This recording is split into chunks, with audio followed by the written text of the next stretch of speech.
ಮಹರ್ಷಿಗಳ ಯಜ್ಞ ಯಾಗಾದಿಗಳೆಲ್ಲ ನಿರ್ವಿಘ್ನವಾಗಿ ನಡೆಯುತ್ತಿದೆಯೇ? ಸಜ್ಜನರನ್ನು ರಕ್ಷಿಸಲು ದುಷ್ಯಂತ ಮಹಾರಾಜನಿರುವಾಗ ಧರ್ಮಕ್ರಿಯೆಗೆ ವಿಘ್ನವೆಲ್ಲಿಂದ ಬರಬೇಕು? ಧನ್ಯನಾದೆ. ಪೂಜ್ಯರಾದ ಕಣ್ವರ ಸಂದೇಶವೇನು? ಅವರ ಸಾಕುಮಗಳಾದ ಶಾಕುಂತಲೆಯು ನಿನ್ನನ್ನು ಗಾಂಧರ್ವ ವಿವಾಹವಾಗಲಿಲ್ಲವೇ? ಈಗ ಅವಳು ಗರ್ಭಿಣಿಯಾಗಿದ್ದಾಳೆ. ಈಕೆಯನ್ನು ಸಹಧರ್ಮಾಚರಣೆಗಾಗಿ ಸ್ವೀಕರಿಸಬೇಕೆಂದು ಆಜ್ಞೆ ಮಾಡಿದ್ದಾರೆ. ಕಣ್ವರ ಸಾಕು ಮಗಳು ಶಾಕುಂತಲೆ.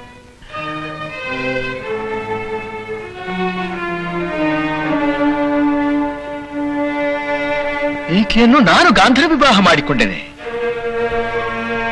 ಆಶ್ಚರ್ಯ, ಆಶ್ಚರ್ಯ, ನಂಬಲಾಗದ ವಿಷಯ. ತಪಸ್ವಿಗಳಾದ ನಮಗೆ ಅಮೃತವಾಡಿ ಅಭ್ಯಾಸವಿಲ್ಲ. ದೇಶವನ್ನಾಳುವ ಪ್ರಭು, ನಾನು ಅಮೃತವಾಡುತ್ತೇನೆಂದು ನಿಮ್ಮ ಭಾವನೆಯೇ?